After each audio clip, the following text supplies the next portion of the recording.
Welcome to the Kingdompreneur Life Podcast with your hosts, Doreen and Pat Martin. Doreen and Pat became Kingdompreneurs after being in full-time ministry with Bishop T.D. Jakes. They've raised two out-of-the-box thinkers, Elisha and Hannah, that caught the entrepreneurial bug at the early age of 15. Pat, also known as CP, is a real estate investor, speaker, author, and coach. Doreen, or Raw Doreen as some know her, is a board-certified holistic health practitioner and business strategist. Together, they became top income earners in their network marketing company. They are passionate about giving you tools, ideas, and inspiration to take action in your business and spiritual life. Each week, they'll bring you an inspiring person or message to help you live a God-centered, holistic life that is uncluttered and rich with purpose. And now here's your hosts, Doreen and Pat.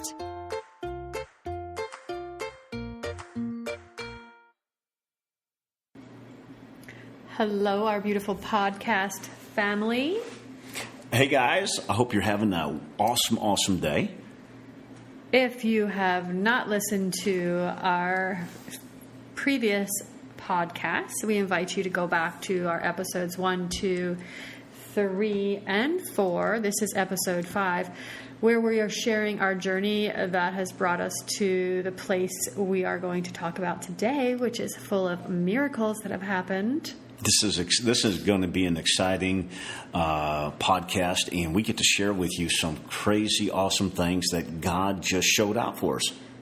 Absolutely. He sure did. So go ahead and recap just a bit where we are and share about the miracle that happened at the airport. So guys, last summer we spent June and July and part of August down here in Ecuador, and in a roundabout way, God got a hold of our hearts. We sold everything, and we have now moved to Ecuador. And so we had some miracles along the way. One of the neatest miracles that God really showed out for us was last summer when we were here. One of our friends asked us to put a video together for our company. The network marketing company we're involved with. And so they were having a video contest. A video contest, mm-hmm. Yes. And we're like, oh, okay, well, we didn't even think about putting a video together. So I did it, just some video on my cell phone. And I had my cell phone turned the wrong way. I didn't have it turned sideways. I did it up and down and just really... didn't think it all the way through. We basically took the clips of our journey while we were here, and we put it together in one video. So it was nothing professional at all, but it was our journey. And then part of our journey, we were using our products to feed the kids at the orphanage. And to give them good nutrition. Yeah, to give them good nutrition. So that was the reason why we were doing it. We weren't doing it to enter a contest, but a friend of ours called and said, "Hey, you know what? They're doing a contest this month. You might want to just put a video together that, shows that you are using the products down there to help, at the orphanado to help them get proper nutrition." So we just put out the clips that we had. We didn't go out and make anything. We just had clips already saved on our phone, and we just put those clips together into one video that we submitted to our company. It was so funny too because my friend, she was saying, like, you need to post it on Facebook because that's what the company wants you to do. And so I posted it on Facebook, the video, and she wanted me to boost it, so that it would get out in front of... Get lots and lots of views. Yeah, get lots and lots of views. And I remember the Lord telling me, no. The Lord said, no, you are not to boost that video. You are just to post it, and that is it. And so I think we had maybe 40-something views on that video. We didn't have hardly any views. And my friend, she meant well. She was like, I really want you to win, so just boost it. And I was like, no, I'm sorry. I cannot boost it. The Lord told me, I cannot. I just need to leave it. And let him do it for us. Let him do it. But our purpose wasn't to win a video. Our purpose was just to share about what we were doing and how God was, ministering to get the word out there. Ministering to these children while we were here and using us as an instrument. That's basically was it. And also to support our team and let our team know that because we weren't at the big national convention, that we were missing it for a solid, good purpose. And And Piper, she gave us the music. She came up with the song that we needed to use. It rocked. It did such a cool. It was so cool, this video. And I'll list the video in the show notes today so that you can go down and watch the video. But go ahead. And we were up against these professionally done videos with what do you call those drone shots and these beautiful like quality production that people could actually use like on a television commercial. They were just drop dead gorgeous. And here we're doing it on our little iPhone. I was doing it on the iPhone. And here's the miracle: we won. We did. We won the video contest, and we won $5,000. And, God showed out at the convention. Our video got to be played. People were crying. God got the glory for it. And, it was, we were shocked because we thought. It was like, no way. There's no way our video, it's too, rinky dinky. It was not perfect. It was not professional. And again. It wasn't scripted at all. It wasn't. And again, it goes to show, God will have his way. It doesn't have to be perfect for God's anointing and for God's purpose to be fulfilled. He just wants you to get out and to move, right? We didn't have to get it perfect. We just had to get it going. And that's exactly what we did. We just put together what we had, submitted it. We didn't boost it. And God miraculously allowed us to win and blessed us with the money to go towards the kids and getting down here and so forth. But that was just one of the many miracles. We're going to share with you some of the other miracles that have happened for us in this whole process. Well, it was perfectly imperfect. Yes. And the miracle was, too, so when we got perfect. home, we had an air conditioning unit go out and a couple other things. So the money was so... God knew that we needed it. It was just the coolest thing.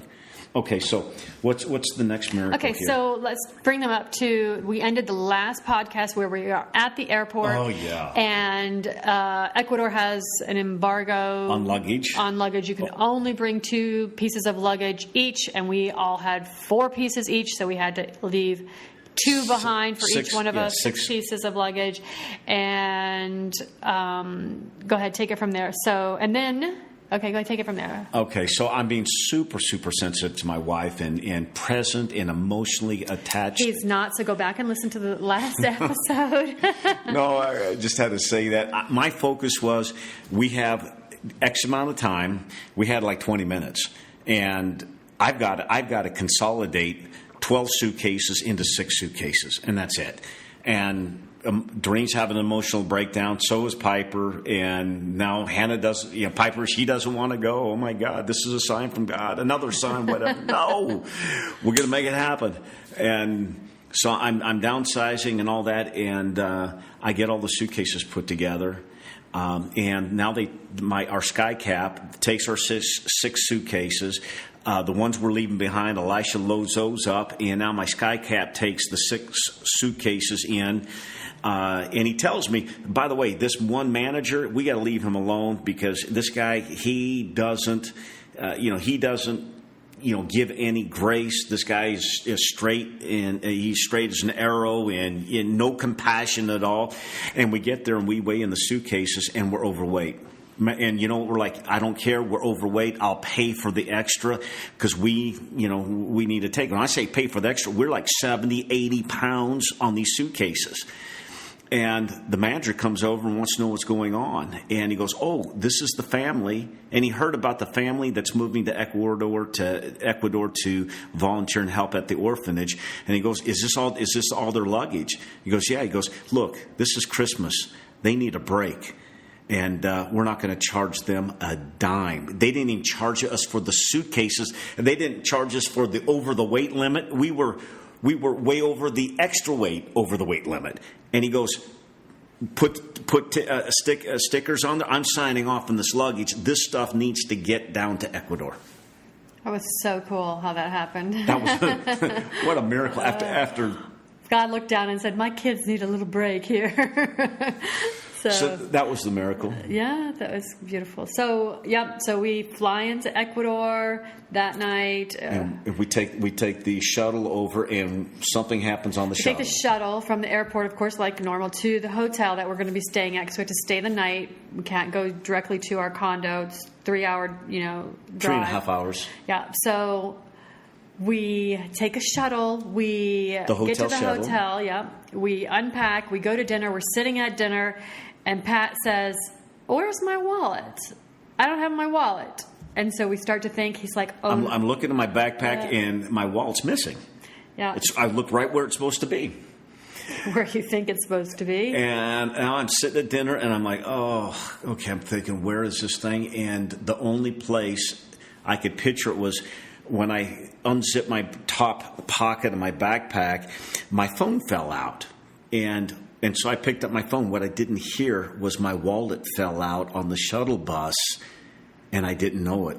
And it fell down between the side of the seat and the wall of the shuttle bus, right up underneath the window. I pick up my cell phone. I don't know my wallet's missing, but I'm sitting there in the restaurant thinking, where could it be? And I get this picture that when was the last time I got into that little pocket where I kept my cell phone and wallet? And I go, it's on the shuttle bus. And that was a miracle there. God kind of showed you where it was, because we had no idea. And so I call up the front desk. They contact the shuttle. And now I'm thinking, oh my God, how many people has this guy picked up? And some foreigner, somebody's got my wallet. And it's not just a wallet; it's a Louis Vuitton wallet that looks like somebody's got some money because they're carrying around a Louis Vuitton wallet, of which I said you needed to declutter and give away. Do you remember that? It was your present. You bought it for me. I know, but I said just get rid of it. You don't need a Louis Vuitton wallet in Ecuador. Well, I didn't have another wallet, so it wasn't like it wasn't like you had all those purses. And guys, listen to me. She had Louis Vuitton purses. She had Coach. She had this purse, that purse, all these purses. I got one wallet. So she's like, well, which one do I want to keep and take with me? And she's got like 3 other little pocketbooks that she brought with her. I only have one wallet. Okay. So I call up the front desk. I feel better now that I got that out. I know. I could tell. Justifying yourself. I call up the front desk and I tell them what happened. They called up the shuttle bus driver, and 15 minutes later, my wallet is at the front desk and everything is there. Miracle. Credit cards are there, money's there, everything there. The guy so politely just handed it back to the front desk. I did tip the guy that found my wallet. Miracle, miracle, miracle. I mean, who returns a wallet in Ecuador, returns credit cards, and nothing's touched? It was just angels were protecting that wallet and bringing it safely back to you, for sure. Yeah. And do you want to tell them about the iPhone and the taxi? Okay, so we end up moving here. We're settled into our condo, just a couple of days, and he takes a taxi ride over to the next town, picks up some things, comes back home. We're going to bed. It's late, probably around 11 p.m. And he's like, where's my cell phone? I'm like, what are you talking about? Where's your cell phone? He's like, I don't have my cell phone. I lost it. I lost my cell phone. Oh no, where's my cell phone? I think I left it in the taxi. So of course we're getting no sleep that night. What taxi? What taxi? Yeah, what was the guy? An iPhone. iPhones down here nobody has iPhones. They just can't afford them. So somebody finding an iPhone and taking it, trading it, selling it, whatever, would have been what would normally have happened. So anyway, we call our daughter. She's still over in the next town where Pat took a taxi. She's so sweet. She gets a friend of ours. They go to the taxi stand. They pull up the video recording. They see Pat getting into the taxi and having his phone in the taxi. So they know the my hand. Yeah. So they know the taxi number, the taxi driver. They get the taxi driver. They call him. He comes back to the taxi stand. He had the phone, turns the phone in. My daughter brings the phone home that night. Again, another miracle. God's angels were working overtime with you, protecting your stuff. Anyway, so we were able to get the phone back. And of course, we've put parameters in place. Now we're like, think about your stuff. But what it was is like, you're so overworked, your mind's so busy and trying to get down here, making sure everything's done. You're just not thinking of every little. It was like a day or two after we got here, and it was like, oh man, because all of my contacts and all that stuff, the phone, everything. That's how he does his business. So, yeah. Okay, so the next miracle. How about Hannah getting a job? Yeah. Mm-hmm. Go ahead, you can tell. Well, there's a little cafe down here that we befriended the owner, and her husband also has a surf school, and she speaks perfect English. She's French Canadian, and we just connected last summer, and we helped them out. And she just said, "Look, Hannah, I would love for you to help me out at her little cafe, making acai bowls and smoothies and mochachinos and espressos and little sandwiches and stuff." And even though Hannah's only making like $10 a day, because the day's wage down, so she's not really working for the money, but she wants to be around people and learning Spanish, because we're taking Spanish lessons, and it gives her an opportunity to do that. So she does that like 3 days a week, and so that was a miracle for her to get assimilated. And the latest miracle, share with the latest miracle, because Hannah is a makeup artist, and share out of being around that atmosphere. You want to share that? No, let's save that for another time, because that's a really good story and it's detailed, so we'll have enough time to go through that story another time. Because that is a pretty huge miracle. Anyways, okay, I'll share. What with Hannah getting a job, it's kind of difficult to get a job if you're not bilingual, if you don't know Spanish and English. So it was a miracle that she was able to have a job, and she doesn't speak Spanish. Okay. But though we were getting Spanish lessons now, it's slow coming. But share about the Cuenca miracle we left everything there, and share with how we were able to furnish our place. Okay, so a couple of... And with the plates, the miracle with these plates that we didn't even know about. Yes. So we're probably here a week and a half, and I meet up with some of the gringo women, and I'm like, okay, I need to buy furniture for the condo because we have no furniture in the condo. I'm like, how do I get furniture? Is there like a Craigslist? They're like, no. Can you buy stuff off of Facebook? No. They're like, there is an Ecuador Coast Facebook group, and in that Ecuador Coast, sometimes people will post things that they're selling, and maybe you can pick up something, here and there as it gets posted in that Facebook group. So I was like, okay. So then the very next day, the lady that I was talking to, the gringo, she emails me and she's like, I have a friend. I just thought about this. I have a friend that lives in Cuenca, and they are moving back to the States, and she is selling her entire condo full of furniture, dishes, appliances, everything. She's selling everything. I will connect you. So she connected me with her friend, and we ended up buying, everything that we needed. We got couches, we got a dining room table, I got all kitchen plates and cups, because again, I had nothing. The stuff was awful here. Yeah, it was awful. We had a few things. Mm-hmm, not much, though, not really anything to function. So I got this beautiful dishes, everything. And we had, Cuenca is about 8 hours from where we live. We were able to even find a moving company that moved everything from Cuenca to our home here on the beach. In a box truck, not an open truck. Yeah, and it was very inexpensive to move it. The furniture was about what we sold our furniture for in the States. I was able to get furniture here. And 2 bicycles. And 2 bicycles, which we didn't even realize we were going to need 2 bicycles, but they come in so handy now because we love them. We don't have a car. So we either walk or we take a cab, and now we have bicycles so we can go into town. And, right to the beach. It worked out really, really well. So that was a blessing and a miracle, because who sells an entire condo full of furniture? Everything that we needed, we got from this family in Cuenca, like within a couple of weeks, 4 weeks of being here.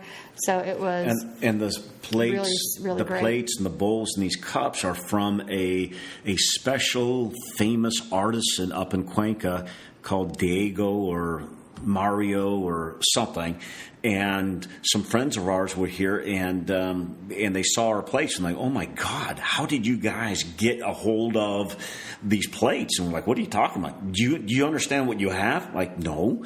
And well, what do we have? And so they shared with us about this famous artist and these handmade plates, and we thought it was just kind of an eclectic, beautiful set of plates and cups and all that, because everything was just, nothing was exactly the same. All these beautiful colors, and here we felt like just God blessed us with this beautiful exactly plates that we didn't even dishes know and was, bowls and all kinds of wonderful stuff. So we're so grateful that God provided, what we needed, exactly what we needed. The increase in the business. Guys, in real estate, here is another miracle. One of my students up in Alabama found a property, and we wound up getting, this is a vacant pre-foreclosure house. And so we find these vacant pre-foreclosures. We contact the owner, and we profit share. We rent the properties out. We get them hooked up with an attorney. We do foreclosure defense, and we profit share with the homeowner and on these vacant properties where they've abandoned and left them alone, and they're not making any money with them. And so we picked up a house, and check this out. The bank released their lien off the property. What does that mean? In other words, we now own the property free and clear. There's no lien against, no more mortgage. And it was a miracle. We ended up selling the house, and we made thousands of dollars that we split and profit shared with my student partner on the deal. And that was just an increase in our business, a blessing that happened after we got down here. Just one of those things that it's almost like the blessings of God just run up and tackle you. You can't even get out of the way of it. For sure. So beautiful. And of course we have our living expenses. Down here we probably have cut them in, half or more than half. And, a lot of our time and our money is going to help the orphanage and the kids. And one of the things that God has spoken to us recently in the past couple of weeks is to open up our own 501c3. So Pat has a friend that is an attorney that is in the States, and he offered to donate his time to open up a 501c3 for us. Darren Mish, he is a tax attorney extraordinary, kicking the IRS's tail. And by the way, this guy can do it in all 52 states. He is amazing, but he's based out of Tampa. Darren Mish, M-I-S-H. So if you need a tax attorney, this guy's the best. He does settlements like you wouldn't believe. Yeah, so when God spoke to us, we were not wanting to do our own 501c3. We were like, okay, let's, that's not really the way we want to go. And God kept saying, I need you to do that. I need you to open up a 501c3, because we've had so many people want to donate and give money to the orphanage. And I've just been saying, no, not yet, because right now, if you give money to the orphanage, you're not going to get a tax write-off because it's not a nonprofit located in the States. So we're set up now to be able to take donations that we can give to the orphanage down here and give to the ministry. Yes, absolutely. We are set up now to do that. And what else you want to cover, baby? Well, is that it? Well, but right before we left, when the miracle of selling my car. Oh yeah, this is good. People told me, "Oh, you." By the way, I blew. I don't need to tell you what kind of car I have, but it was a very nice car, and I blew the motor in it right before we left to come down here last summer. And so when I got back, I was going to redo the motor. It was going to be like $35,000 just to replace the motor in it and so forth. And so now I was going to part it out or try to sell it off as is. And I just, people are telling me, you're going to have to sell it in California, or there's a place up on the East Coast that will buy it, but I'm not going to get very much money. And so Doreen gives me a figure. She says, I believe that you're going to get X amount of dollars. Throw it out there. My only thing my only regret is that I didn't ask for more money, because it lasted for about an hour or two on the internet. And a guy from Belgium bought my car and gave us didn't even negotiate. And 2 weeks later, he put it within a couple of hours. He got us a deposit on PayPal. 3 days later, a wire transfer for it, and 2 weeks later, he sent a transport to pick up my car and ship it to Belgium. And what a miracle that was! And it all happened within, an hour, 2 hours, and we got the deposit like that hour later. How cool is that? So cool. God is so awesome. So awesome. Don't tell me we don't serve a God of miracles. Absolutely.